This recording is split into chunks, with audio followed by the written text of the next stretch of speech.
สวัสดีครับผมต้นฮักกกอกนะครับนี่นะครับก็เป็นอีกช็อตหนึ่งที่หมู่บ้านยูทูบเบอร์นะครับนี่นะครับหลังจากที่ฝนนั้นได้หยุดตกแล้วนะครับ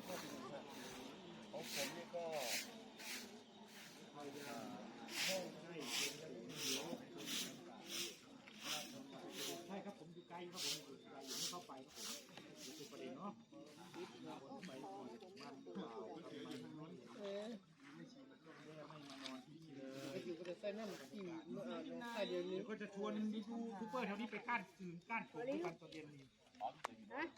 ได้เบอร์แม่บักหลิวแล้วก็กินเหลืองเลยเหลืองเสื้อพี่เสื้อป่ะไล่ขึ้นให้แม่ได้ไล่ขึ้นไปก่อนตรงนี้ตรงร่องน้ำนี่นะครับเป็นบริเวณด้านหลังองค์พ่อปู่นะครับนี่นะครับคือด้านหลังองค์พ่อปู่นะครับ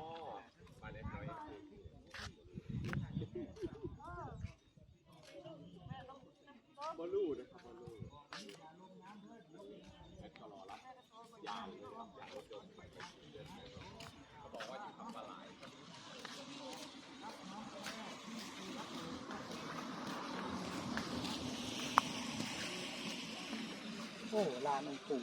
วิวองค์ปู่ตรงนี้ก็สวยงามนะครับองค์ปู่เปียกน้ำนะฮะเหมือนองค์ปู่เล่นน้ำมานะครับสีโตนที่เปียกน้ำก็สวยอีกแบบหนึ่งครับประมาณนี้เนาะ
นี่นะครับ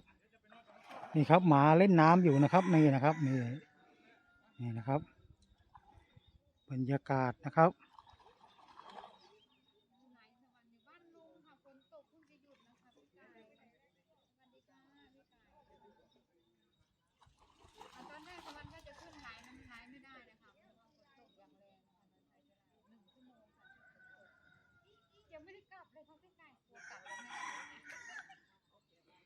นี่นะครับ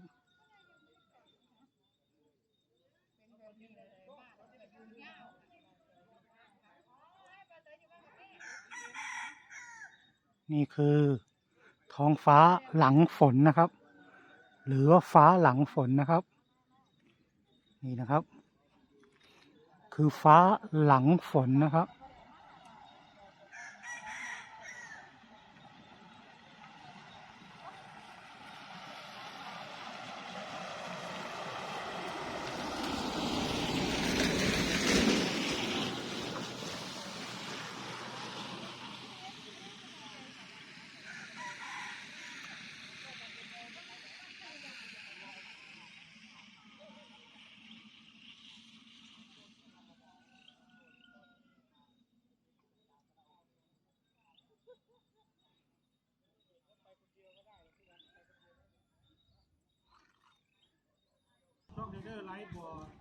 นี่นะครับพี่เจน่าจะไม่ไลฟ์กับผมนะ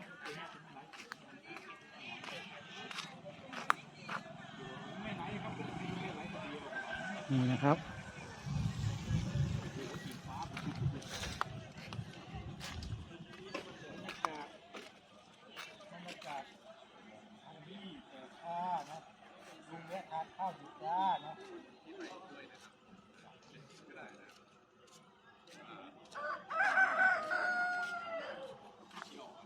นี่นะครับ บริเวณหมู่บ้านยูทูบเบอร์นะครับ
นี่นะครับเป็น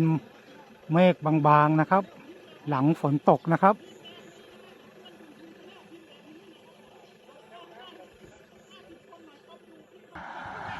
นี่นะครับ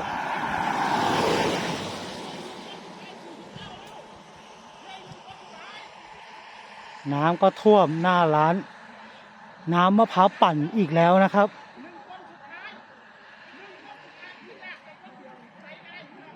นี่นะ นี่นะครับ